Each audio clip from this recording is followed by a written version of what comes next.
Well, hello there. I am Kevin John, and welcome to this ABC 10 Plus special looking at the two D1 football powerhouses in our region. First, we start off with Sacramento State. They had the #1 recruiting class in the FCS. They're ranked in the top 15 in certain preseason polls, and they have an offense so explosive, your grandma will be excited to watch them play. Check it out. We're confident in our work. I think we work harder than the other team at our level. From sun up to sundown, these athletes are grinding and putting in the work. Or in other words, being a Sac State football player is not for the faint of heart.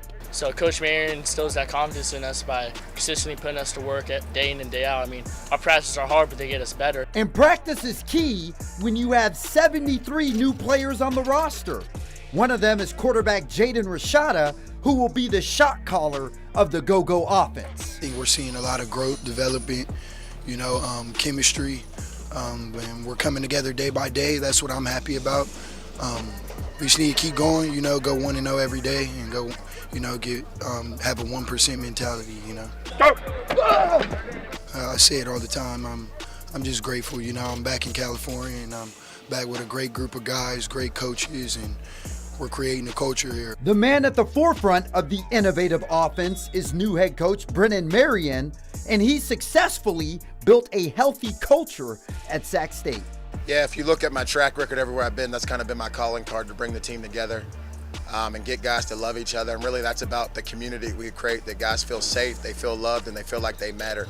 I always say they went from friends to cousins to brothers. And so that's where we're at right now. We're in that stage of building our team chemistry on the field, but I think we've done a good job of building it off the field. And what can the fans expect to see this year?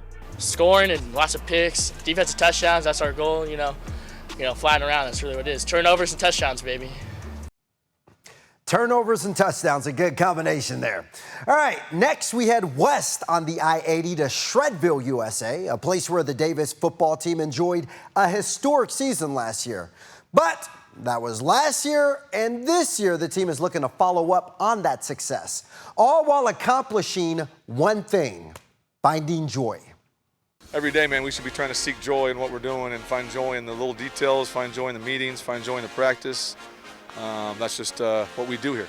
Finding joy can also come in the form of doing the air guitar at practice. In just his first year as the head football coach, Tim Plow led Davis to 11 wins and a postseason run. We have high expectations, but I've said a couple times, no one has higher expectations for us than us. We want to do great things here. We want to win the Big Sky. We want to put ourselves in a position to be playing at the end of the year in January. It also helps when you return quite a few studs, including someone who's been named a preseason All-American and the Big Sky preseason Defensive Player of the Year, Mr. Rex Connors. It's nice to have the pressure, because it kind of keeps you going forward. You can't take days off. You can't just go through the motions out here. You got to come out here ready to get better every play, every rep. It matters. And for junior receiver Sam Batu, he's feeling optimistic about what they have to offer on the offensive side of the ball. Yeah, I'm very confident. I think it's going to be a new dynamic to the offense. A lot of new guys that haven't been in the shadow. One of the biggest storylines during camp is who exactly will be throwing the ball to Batu come the regular season. Will it be Caden Pinnock or Grant Harper? The quarterback battle continues. They both have come out in fall and played really well. They've both upped their game. I think it's a really close competition, and that's a positive. One thing's for sure, it will be a fun time in Shredville this fall. It's going to be exciting. You guys make an exciting atmosphere. Be loud, bring the energy, and we'll be out here performing on the field. Man, expectations are high for both the Sac State Hornets and the UC Davis Aggies. We'll start with Sac State, though. They've had an unbelievable offseason, I suppose, with a coaching change. Like, the talk around the Sac State Hornets football team is at a national level, especially with their recruiting class. Kevin, you were out at both training camps, but we'll start with the Sac State Hornets. What are you noticing? Is this team already living up to the hype? You know, it's funny you use that word hype because, Matt, I don't think I've seen this much hype centered around an NCAA Division I football program probably since Colorado a couple of years ago when Deion Sanders stepped foot in Boulder. So, you know, with that being said, that's the kind of culture that they've been building at Sacramento State, Matt. Now, one of the things you talked about over the offseason, things that they've been working on and whatnot, 73 new players on this Sac State roster. Goodness. So that's just a overhaul of new players on there. But, Matt, with some of these new players, they've got a lot of good preseason All-Americans who have been named on some of these players. One of them is, of course, Jaden Rashada, the quarterback who's played quite a few places actually before coming here. And then, of course, running back Jamar Curtis. But the thing with this team is, in addition to the 73 new players, I referenced this earlier in the package, in the story that you saw. You have the #1 recruiting class in all of FCS. So the #1 recruiting class, you know, you go out and get a really good quarterback in Jaden Rashada. You add in the fact that you got Brennan Marion, someone who's an offensive guru, the innovator of the go-go offense. We saw him do that at UNLV last year. So you put all of that stuff together, Matt, and you look at also, too, the fact this is a team that went 3-9 last year, and they're like, okay, well, what is all this going to bring? But the funny thing is, you asked what I saw at camp, at practice. The one thing Brennan Marion talked about was, our offense is going to be great, but what's going to shock you this year is our defense. And he went on and talked about how electric, how intense, and how just, you know, getting after it this defense is. You know, I was at practice on, Tuesday or Wednesday. They were flying around the ball. So one of the things that he talked about was just how excited he is for this defense. But, Matt, I'll say this with Sac State. They got the attention. They got the hype. They got the concerts going on. They got just about any and everything that you would want this culture and this football program to have. The only thing they got to do now, Matt, is go out and win games. Yeah, well, when it comes down to like marketing and selling yourself as a program and as a team, Sac State has done a phenomenal job with that over the past handful of months. They know that those stands are going to be packed. They know that the eyes all over the country are going to be on Sac State, and not just what they can do today, but where they're trying to go tomorrow. But you got to back that up on the actual field, right? So those are some heavy, lofty expectations. But when it comes to the UC Davis Aggies, right, this is a team with kind of some different type of pressure, because last season they walked the walk, right? And they're a lot less quiet, or a lot more quiet, I should say, than the Sac State Hornets are this offseason. They're looking to build upon one of the best seasons in program history last year. What have you noticed from Tim Plow and those boys across the causeway?